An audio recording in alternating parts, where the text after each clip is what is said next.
પોરબંદરમાં ખારવા સમાજ દ્વારા ચૈત્ર નવરાત્રિના ચોથા નોરતે ઢોલ નગારા અને શરણાઈ સાથે રવાડી કાઢવામાં આવી હતી. કેદારેશ્વર કુંડ ખાતે ગોરમાવળીનું ભક્તિમય વાતાવરણમાં વિસર્જન કરાયું હતું, જેમાં હજારો લોકો જોડાયા હતા.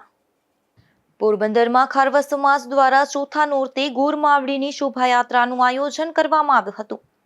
પોરબંદર શહેરમાં રજવાડાના સમયથી ચૈત્ર નવરાત્રિ નિમિત્તે ખારવા સમાજ દ્વારા માતાજીની આરાધના રાસ ગરબા સાથે ઉજવણી કરવામાં આવે છે. ફાગણ વદ 11 ગોરમાવળીની સ્થાપના કરવામાં આવે છે. ત્યારબાદ ચૈત્ર નવરાત્રિના ચોથા નોરતા સુધી પૂજા અર્ચના કરવામાં આવે છે. આ ઉત્સવમાં ખારવા સમાજ ઉત્સાહભેર ભાગ લે છે. ત્યારે ખારવાવાડમાં અલગ અલગ 9 સ્થળોએ રાંદલ માતાજીનું મંદિર આવેલું છે અને ચૈત્ર નવરાત્રિ દરમિયાન ખારવા સમાજ દ્વારા ગોરમાવળીનું ઘરે સ્થાપન કરવામાં આવે છે. ત્યારબાદ બહેનો દ્વારા ખારવાવાડના અલગ અલગ વિસ્તારમાં ખુલ્લા પગે રાસ રમી રાંદલ માતાજીની આરાધના કરવામાં આવે છે. રજવાડા સમયે ચૈત્ર નવરાત્રિએ રજવાડા તરફથી રાંદલ માતાજીને ચુંદડી ચડાવવામાં આવતી હતી. ગુજરાતમાં એકમાત્ર ખારવા સમાજ છે જે ચૈત્ર નવરાત્રિએ ગોરમાવળીની સ્થાપના અને રાસ ગરબા વગેરે કાર્યથી ચૈત્ર નવરાત્રિની ઉજવણી કરે છે.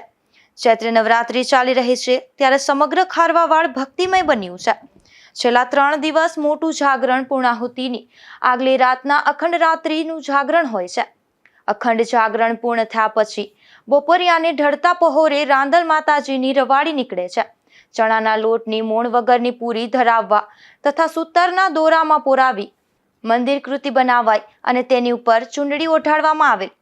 માંગલિક વાદ્યોની સુરાવલી સાથે જ્યાં જ્યાં સ્થળે માતાજીના સ્થાપન હોય ત્યાં પૂર્ણાહુતિ માટે બાજોટ ઉપાડી શહેરના રાજમાર્ગો પરથી પસાર થાય છે. ચોથા નોરતે ખારવાવાડમાંથી પૂજા અર્ચના કરી કેદારેશ્વર મંદિર ખાતે આવેલ પૌરાણિક કેદારેશ્વર કુંડમાં ગોરમાવળીનું વિસર્જન કરવામાં આવ્યું હતું. તે પહેલા ઢોલ, નગારા અને શરણાઈના સૂર સાથે રવાડી કાઢવામાં આવી હતી, જેમાં ખારવા સમાજના આગેવાનો તથા બહોળી સંખ્યામાં ભક્તજનો જોડાયા હતા. આ શોભાયાત્રામાં સમાજના દરેક સ્ત્રી પુરુષો તથા બાળકો સામેલ થયા હતા. ઢોલ અને શરણાઈના તાલે માનવ મહેરામણ હિલોડી ચડ્યું હતું. આગળ પુરુષ વર્ગ અને પાછળ સ્ત્રીવૃંદ ગૌરમાના ગીતો ગાય છે. આ રીતે શોભાયાત્રા આગળ વધી હતી. સમાજના મુખ્ય પુરુષો માથે પાઘડીઓ બાંધી અને યાત્રામાં અભિવૃદ્ધિ કરી હતી. મોટી સંખ્યામાં શહેરીજનોએ આ શોભાયાત્રા જોવા ઉમટી પડ્યા હતા.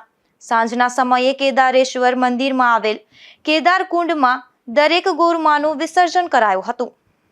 નિપુલ પોપટ સાથે અશોક થાનકી, ગુજરાત ન્યૂઝ, પોરબંદર.